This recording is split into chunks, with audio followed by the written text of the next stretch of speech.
चलो देखो, बायोलॉजी का फर्स्ट चैप्टर है फंडामेंटल यूनिट ऑफ लाइफ, जिसको क्या बोल, इसमें क्या है, सेल।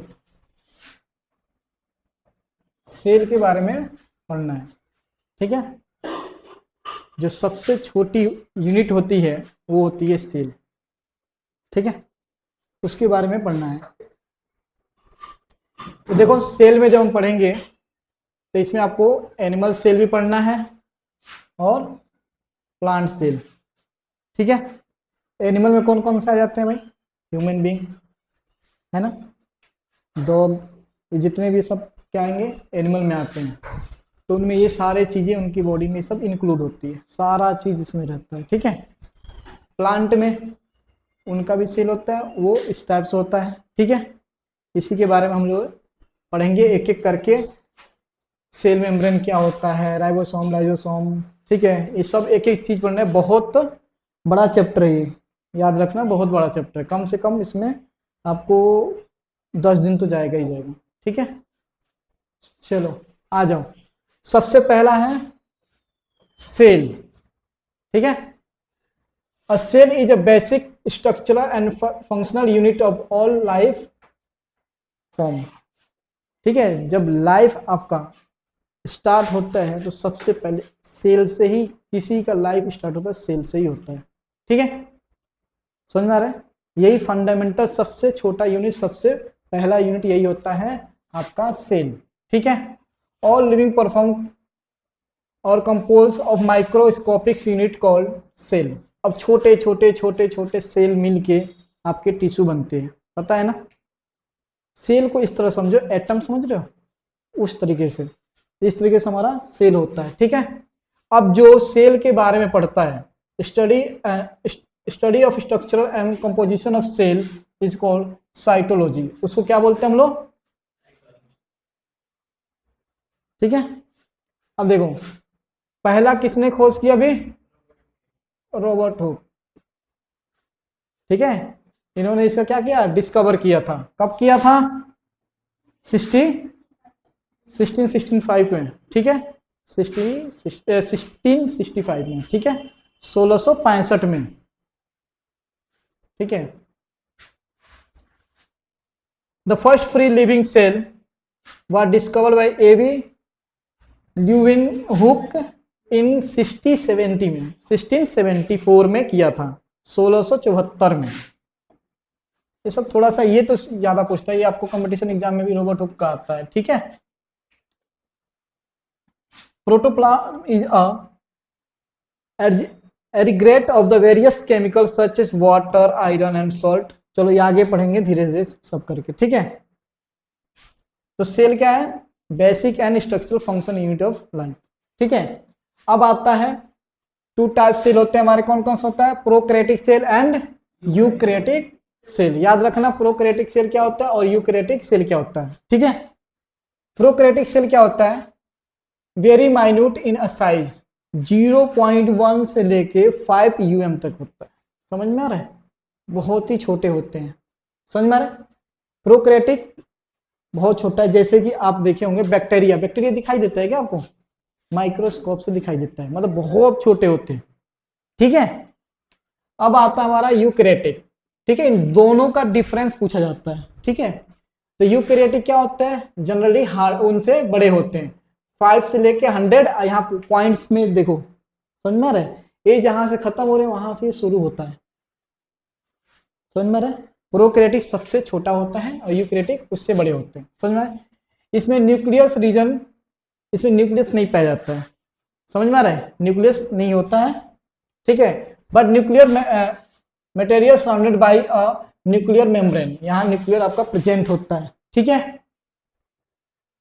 जिसको हम बोलते हैं, प्रोकैरियोटिक को बोलते हैं यूनिसेलुलर ऑर्गेनिज्म, एक ही कोशिका जिनके सिंगल सेल होते हैं, समझ में आ रहा है? यूनिसेलुलर। ये क्या होता है? ये कभी कभी यूनिसेलुलर भी होता है और जनरली क्या होता है? मल्टी सेलुलर ऑर्गेनिज्म होते हैं, समझ में आ रहा है? कोई दिक्कत? अब ये बताओ, सिंगल है तो single chromosome are present in, single cell क्या है तो सिंगल क्रोमोसोम प्रेजेंट होंगे। यहाँ मोर देन 1 क्रोमोसोम, भाई मल्टी सेलुलर है, मोर देन 1 क्रोमोसोम, इसके अंदर क्या होंगे? प्रेजेंट होंगे। ये बहुत बारीकी से आपको याद करना है, समझ में आ रहा है? ठीक है, न्यूक्लियस एब्सेंट इसमें प्रेजेंट होता है। सेल डिवीजन बाय फिजन, इसके थ्रू फिजन बडिंग, इसमें क्या होता है? फिजन और बडिंग के थ्रू होता है सेल डिवीजन। इसमें क्या होता है? मिटोसिस एंड मियोसिस, इन दो तरीकों से क्या होता है? सेल डिवीजन होता है। ठीक है, membrane bound cell organelles are absent, इसमें एब्सेंट होता है, बट इसमें आपका क्या होता है? मेम्ब्रेन, मतलब इसमें जो नहीं होगा उसमें प्रेजेंट होगा। इतना बात समझो, थोड़ा सा अगर पढ़ोगे समझ में आ जाएगा बहुत सारी चीजें। फॉर एग्जाम्पल देखो, बैक्टीरिया हो गया, समझ में आ रहा है? इसमें जितने पेड़ पौधे हैं, चाहे छोटा हो बड़ा हो कैसे भी हो, ठीक है, सारे प्लांट्स आते हैं, एनिमल आता है, अमीबा आता है। इतना बात समझ में आए कि नहीं? यहाँ देखो,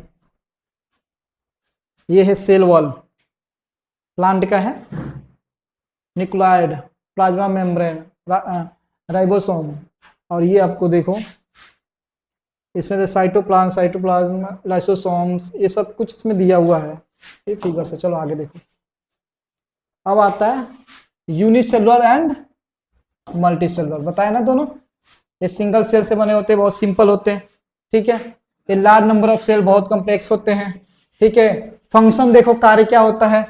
all function are perform by single से। अब जब इस सिंगल से बने हैं तो सिंगल से ही सारे इनका अपना काम करेंगे। ठीक है, अब यहाँ डिफरेंट से cell perform different specific function. अब जो मल्टी सेलुलर होते हैं उनका जो है अलग अलग उनका फंक्शन होता है, अलग अलग सेल का। जैसे आपका हाथ का सेल है उसका अलग काम है, कान का अलग काम है, नाक का अलग काम है, समझ में आ रहा है? तो ये हम लोग का अलग अलग बना हुआ है जो अलग अलग काम में यूज करते हैं, बट ये सिंगल सेल से ही करते हैं। इनका स्पेसिफिक अपना डिफरेंट स्पेसिफिक फंक्शन होता है, हर पार्ट का अपना अलग अलग काम होता है। बात समझ में आ रही है? चलो, division of labour not perform, required भी नहीं होती है। Cell specified to perform different function, ये अलग अलग कार्य भी करते हैं। Reproduction involve in the same single cell, reproduction होता है यहाँ पे। स्पेशलाइज्ड सेल जैसे कि आपका जर्म सेल होता है, टेक प्लेस इन रिप्रोडक्शन, यही पार्टिसिपेट करता है रिप्रोडक्शन में। ठीक है, इनका लाइफ स्पेन क्या होता है? छोटा होता है, समझ में आ रहा है? बट इनका लाइफ स्पेन क्या होता है? लंबा, लंबे समय तक चलते हैं ये लोग। ठीक है, एग्जाम्पल में देख लो, अमीबा, पैरामीशियम, बैक्टीरिया, ये सब क्या हो गए? सिंगल सेल्स के हो गए। प्लांट देखो कितने सालों से रहता है, फंगस, ठीक है, लगा रहता है वैसे ही। एनिमल, इनके कंपैरिजन में बहुत ज्यादा समय तक रहते हैं। ठीक है, समझ में आ रहा है?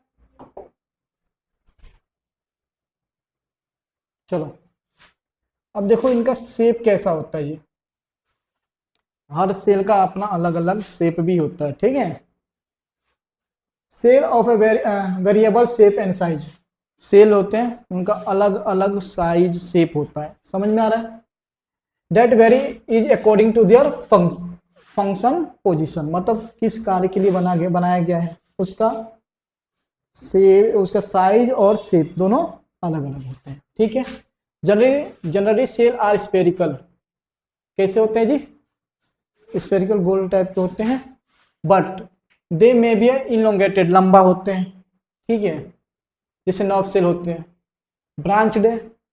ठीक है, आरबीसी का जो ये सेल होता है डिस्कोलाइडल होता है। ठीक है, स्पेंडल होता है, शेप ये मसल का होता है, मतलब अपना अलग अलग। यहाँ देखो सब सेल का अपना अलग अलग शेप दिया गया है। ठीक है, इसमें ज़्यादा कुछ नहीं है, बस ये याद कर लेना कि सेल आपके डिफरेंट टाइप से होते हैं, समझ में आ रहा है? अगला ये देखो, साइज देखो, सेल का size. The size of cell is variable depending upon its position and function, वही हाल जैसे शेप का उसे साइज का भी है। ठीक है, सम आर माइक्रो और स्कोपिक्स वाइल सम आर विजुअल, कुछ माइक्रोस्कोपिक होते हैं जो आपको नेकेड आई से दिखाई भी नहीं देते हैं, अब कुछ आपको विजुअल होते हैं जो दिखाई देते हैं। ठीक है, अभी देयर साइज में be vary from 0.2 mm to 100 centimetre. अब 0.2 mm तुम थोड़ी देख पाओगे, माइक्रोस्कोप से देखना पड़ेगा। 18 सेंटीमीटर के तो तुम तो ऐसे ही देख लोगे, समझ में आ रहा है कि नहीं है? ठीक है, अब देखो size of typical cell multicellular organism range, multicellular का क्या होता है? बड़ा होता है थोड़ा सा, है ना। सबसे लार्जेस्ट सेल जो होता है, the largest cell is ostrich egg, 15 centimetre का अंडा होता है उसका, 13 सेंटीमीटर का वाइड होता है, और वेट कितना होता है, 1 किलो 400 ग्राम। शुतुरमुर्ग का अंडा सबसे बड़ा सेल है, एग्जाम में पूछा जाता है, समझ में आया। चलो अभी दिखाऊंगा अंडा तुमको। लार्जेस्ट, लार्ज मतलब क्या होता है, बड़ा, और लॉन्ग मतलब लंबा, ठीक है। तो ऑस्ट्रिच का जो अंडा होता है ना वो बड़ा होता है, ठीक है। लंबा किसका होता है, नर्व सेल, जो आपके नर्व सेल्स होते हैं वो सबसे बड़े होते हैं, पता है ना। हाँ, कम से कम 1 मीटर तक के होते हैं, 1 metre. Smallest cell so far known as PPL, ठीक है, माइक्रोप्लाज्म। ये क्या होते हैं, स्मॉलेस्ट सेल। तीनों पॉइंट अच्छे से याद करेगा।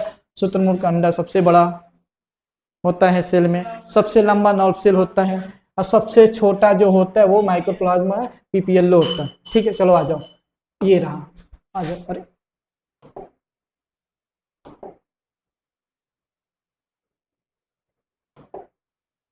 हाँ, वो अंडा तो लगा ही नहीं, ठीक है, कोई बात नहीं।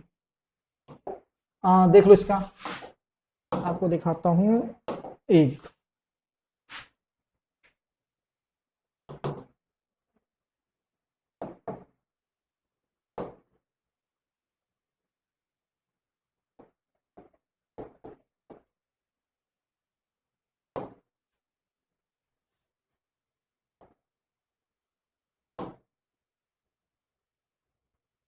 देखो भाई,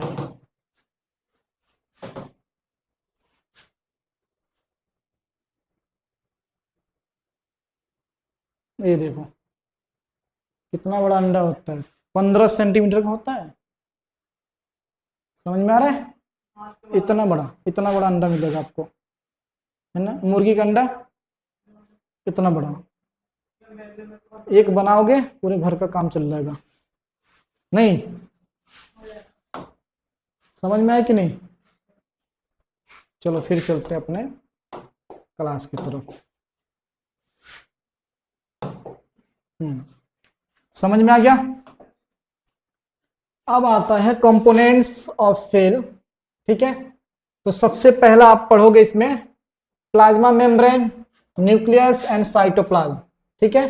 तो आज हम बस पढ़ेंगे प्लाज्मा मेम्ब्रेन, ठीक है, या सेल मेम्ब्रेन बोलते हैं उसको, क्या बोलते हैं उसको, सेल मेम्ब्रेन, ठीक है। सेल मेम्ब्रेन और प्लाज्मा मेम्ब्रेन एक ही चीज है, ध्यान रखिएगा दोनों को, कोई सेल मेम्ब्रेन बोलता है, कोई प्लाज्मा मेम्ब्रेन बोलता है, ठीक है।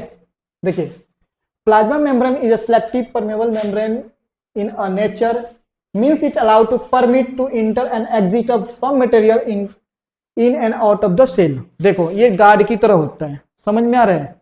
ये सिलेक्ट करता है, तुमको आना है आओ, किसको आना है किसको नहीं आना है, सबको नहीं आने देगा, ठीक है। सबसे बाहरी जो सेल होता है वही होता है, समझ में आ रहा है कि नहीं। आउटर पार्ट में होता है जो सिलेक्ट करता है कि किसको आना है किसको नहीं आना है, ठीक है। Cell membrane also called plasma membrane or plasma lemma. It is the limiting boundary of the each cell which is separated cytoplasm from its surrounding. It is found in both plant as well as animal. Plant में भी होता है, animal में भी होता है, वहां दूसरा नाम हो जाता है, ठीक है, याद रखिएगा, ठीक है। अभी किसको आने देगा किसको जाने देगा बताओ। हमको ऑक्सीजन मिलता है, ठीक है, एक करता है आ जाओ अंदर आ जाओ, यहाँ से स्वीट को बाहर निकाल लेता है, कार्बन डाइऑक्साइड को बाहर निकाल देगा, पसीना को बाहर निकाल देगा, समझ में आ रहा है। तो ये सिलेक्ट करता है कि किसको आना है और किसको जाना है, ठीक है। सिलेक्टिव परमेबल होता है, इतना याद रखिएगा, ठीक है। और फिर से it is the outer most covering of the cell in case of animal, lies between the cell wall in the case of wall plants. देखो आपका सबसे बाहरी कवर होता है, ठीक है, एनिमल का, वैसे ही आपका प्लांट में जाओगे तो सेल वॉल के नाम से जाना जाता है, ठीक है। As per the lipid model of plasma membrane, it is made of the protein and lipids. ये किस चीज से बना होता है जी, प्रोटीन और लिपिड्स से, याद रखिएगा, पूछा जाएगा एग्जाम में। Protein and lipids. बात समझ में आ रही है? ये एग्जाम में पूछा जाता है कि सेल मेम्ब्रेन या प्लाज्मा मेम्ब्रेन किससे बना है, तो वहां पे ढूंढते रहोगे हाँ किससे बना है, चावल से नहीं, इससे बना है, प्रोटीन और लिपिड से। समझ में आया कि नहीं? चलो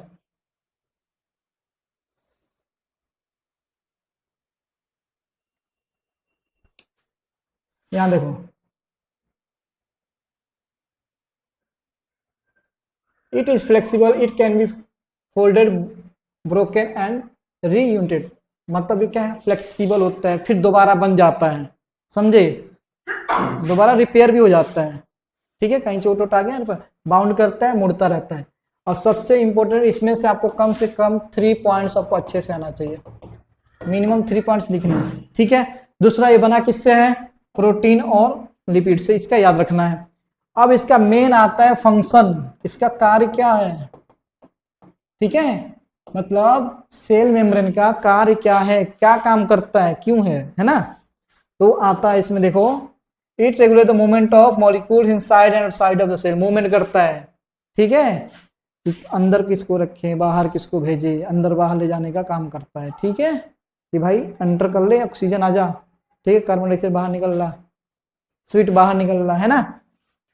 it help in maintaining the distinct composition of cell, उसको पूरी तरीके से मेंटेन करने का भी काम करता है। ठीक है, अब किसके थ्रू देखो यहाँ पे, डिफ्यूजन और ऑस्मोसिस।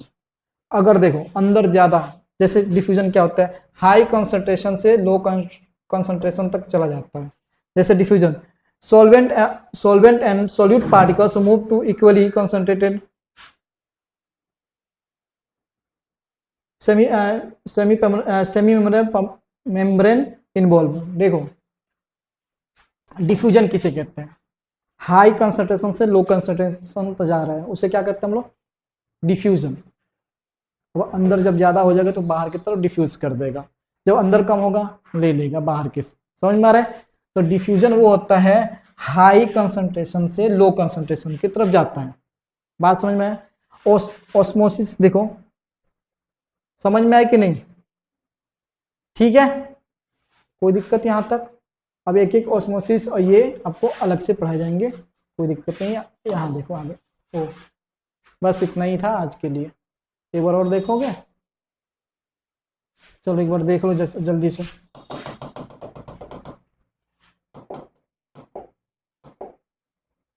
यहां से देखो,